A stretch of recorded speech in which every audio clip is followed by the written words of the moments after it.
Campbell Brown. No bias, no bull. CNN weeknights, 8 Eastern.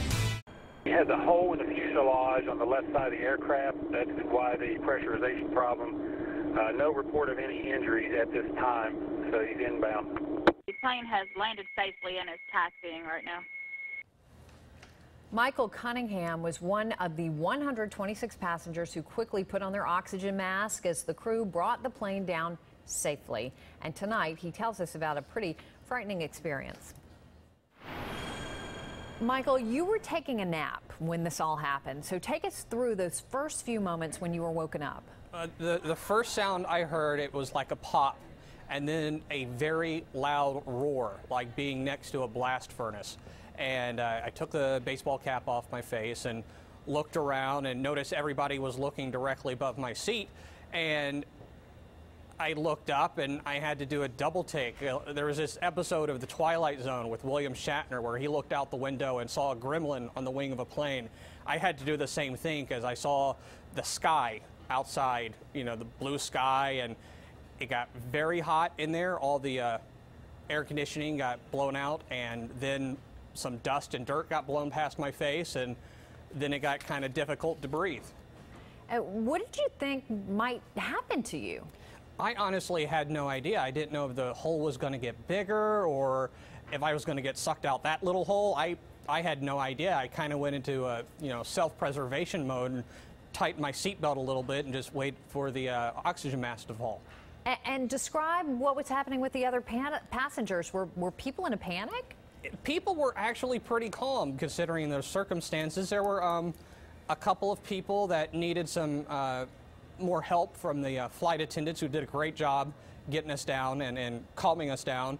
But I think everybody paid attention to the the safety lecture that everybody gets before the flight, and everybody knew what to do. And there are a couple people that were a little worried about their mask, but all in all, everybody was just calm and just wanting to get back on the ground. So explain what the pilot was doing during this time, what the flight attendants were actually doing.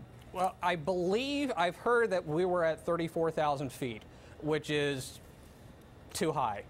So we got our mask on, and the flight attendants got their mask on, and the pilot immediately started descending down to 10,000 feet, which is a safe altitude.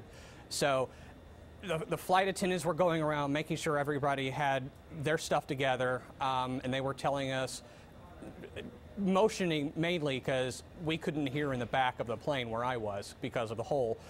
They were motioning us, this is how you're going to brace yourself for an impact if we have to go in hard, and we might have to use the inflatable slides in the back, and this is what you need to do there. They were informing us how to protect ourselves if things got a little bit more worse. It's amazing to me that everybody stayed so calm during all of this. So after you guys were safely on the ground in West Virginia, you had made this emergency landing.